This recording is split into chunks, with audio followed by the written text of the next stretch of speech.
Charlie lived his life as a warrior for truth and for freedom, every single day choosing to step into the arena armed with the Constitution, sparring through debate on the battlefield of ideas, fighting for the heart of our democratic republic and the unalienable rights endowed upon every one of us by our Creator. Charlie lived what our founders envisioned: freedom, the right to speak even when we disagree. Freedom. I may not agree with what you say, but I will fight to defend to the death with my very life your right to speak. Free speech is the foundation of our democratic republic. We must protect it at all costs, because without it, we'll be lost. Charlie knew this. He lived it. Charlie stood in the arena armed with superior arguments, with truth, reason, propelled and motivated by his love for God, his love for others, his love for our great nation. His words were his weapons. He slayed ignorance. He cut through lies, and he woke people's minds, inspired people's hearts, and imparted wisdom every day. Now, for those of us who knew Charlie, and even those of you who may never have had the chance to meet him in person, we all know and experienced how Charlie spoke with a calm courage, not asking, "What will God do for me?" but instead praying, "God, use me for your will." He showed respect and compassion for everyone, even those who opposed him, and I think especially for those who opposed him, he invited them to his table or on his show saying, "Let's talk." Sitting with Charlie here in Arizona at ASU last year, seeing and experiencing him in action was truly a sight to behold. Because in Charlie, he sincerely wanted people to know the truth. Because it's the truth that sets us free. It is the truth that keeps us free.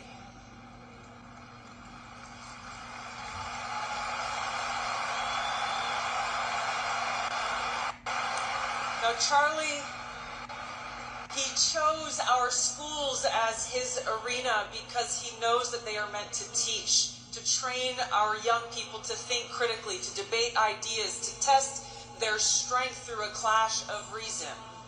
But too often, these schools silence debate, saying words are violence, and dissenting voices are hushed, and those who speak of God, those who speak the truth, simple objective truths like there are only two genders in these schools, they are told you have no voice.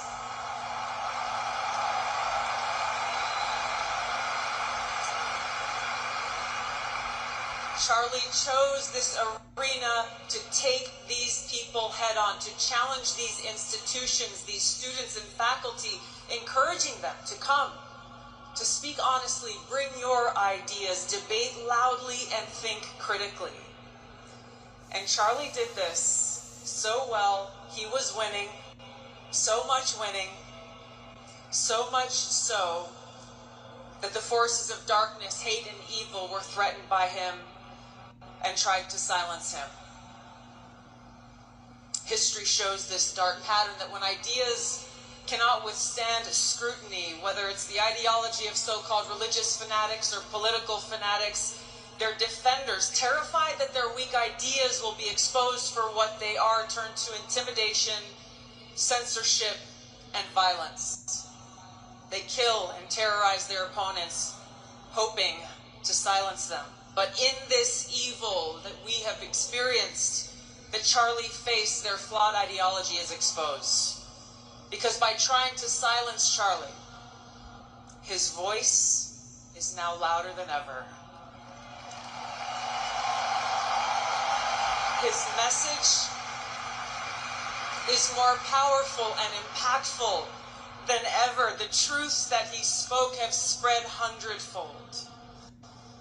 Charlie was fearless, but where did his fearlessness come from? The answer lies in Corinthians. Therefore, be always of good courage, and know that while we are at home in the body, we are absent from the Lord. We are of good courage, I say, and prefer to be absent from the body and at home with the Lord. Therefore, we have as our ambition, whether at home or absent, to be pleasing to Him. So our call to action is now. Every one of us needs to be a warrior like Charlie, to take shelter in God, to draw strength and fearlessness from the Lord who sits within every one of our hearts, to stand together, continue the mission that Charlie dedicated his life to sharpen our weapons of truth, common sense, and reason, to train, to study, learn, and to speak, exercise our God-given right to speak, and carry that torch that shines brightly because of God's love. So right now, if you feel afraid or lost, confused, not sure exactly what to do, don't be. God says, don't be afraid. I am with you.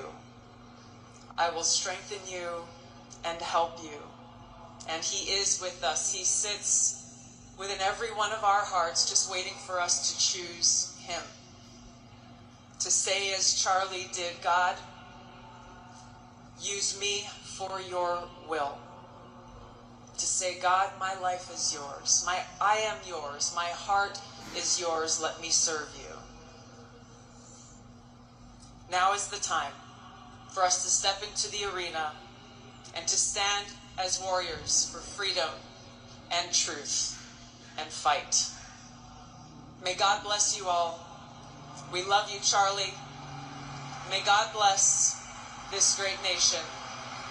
Thank you.